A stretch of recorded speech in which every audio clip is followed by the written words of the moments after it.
You know, um, Looking through the research you sent us this week, it's just a fascinating stack of data on the live music industry.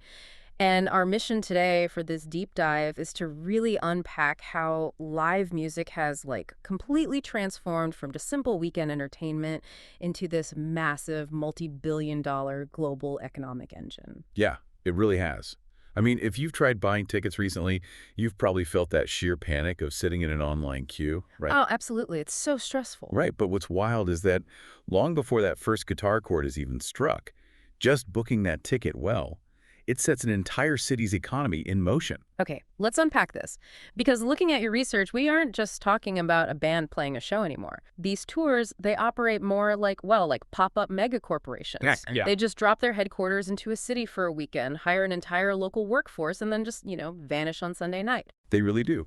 And the global balance sheet totally backs up that scale. I mean, the live entertainment market is projected to reach over $270 billion by 2030. You have festivals like Coachella drawing 125,000 attendees daily. Wait, a day? Yeah, every single day. Or look at K-pop. They are hitting a staggering 96% venue occupancy compared to the 86% industry average. And they're doing that with a 27% ticket price premium. That is insane. It is. And what's fascinating here is the psychological driver making this possible. We are seeing a massive cultural shift where entire generations are actively prioritizing memorable shared experiences Yeah. over, buying physical possessions. Right, like a designer handbag just doesn't have the same social currency as being in the room for a once-in-a-lifetime tour. But I have to push back a little here. Sure, go ahead. I mean, with the cost of living right now, I keep wondering if this is just a temporary, post-COVID revenge spending spree. Can everyday people really sustain dropping a month's rent on a weekend festival year after year? That's a super fair question to ask. I get why you'd think it's a bubble. Right. But to see why it's a permanent economic change, you really have to look at markets undergoing structural shifts, like India.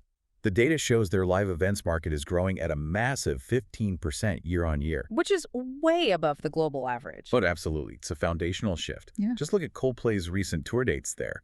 The tour generated an estimated 641 crore in economic impact. And for anyone listening who isn't familiar with that system, a crore is 10 million rupees. So we are talking over 75 million US dollars for one event. Over 2.2 lakh people, so 220,000 attendees showed up. Right, and the real driver of that economic impact, 86% of those attendees traveled from out of town. Oh, wow. So they all need flights, places to stay, food. Exactly. When you suddenly shock a local economy with hundreds of thousands of out-of-towners, supply just cannot meet demand. Hotel rates hit 90,000 rupees a night. Cab bookings surged by 400%.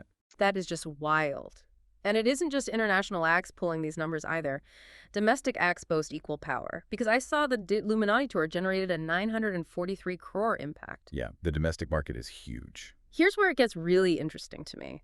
It's like a city hosting a mini Olympics every single weekend, injecting massive amounts of outside capital directly into local pockets. That is such a great way to put it. It's a mini Olympics. But with demand mirroring the Olympics, we kind of hit a wall. Can the physical world actually keep up with digital ticketing? Right, because selling 100,000 tickets online takes, 3 seconds? Yeah, literally seconds. But safely putting those human beings in a physical space with bathrooms, security, and parking, that is a logistical mountain.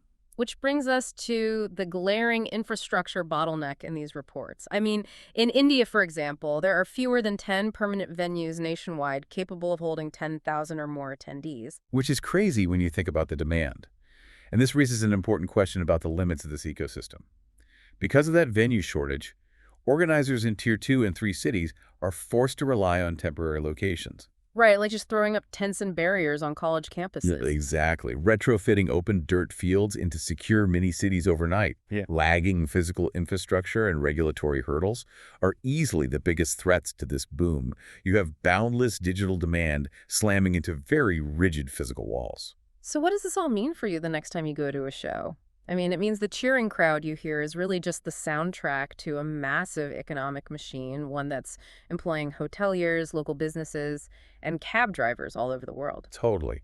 And since physical venues are drastically capped, but our demand for these experiences seems infinite, I'll leave you with this to ponder. Will the cities of the future actually begin designing their core urban infrastructure around temporary entertainment rather than traditional permanent industries?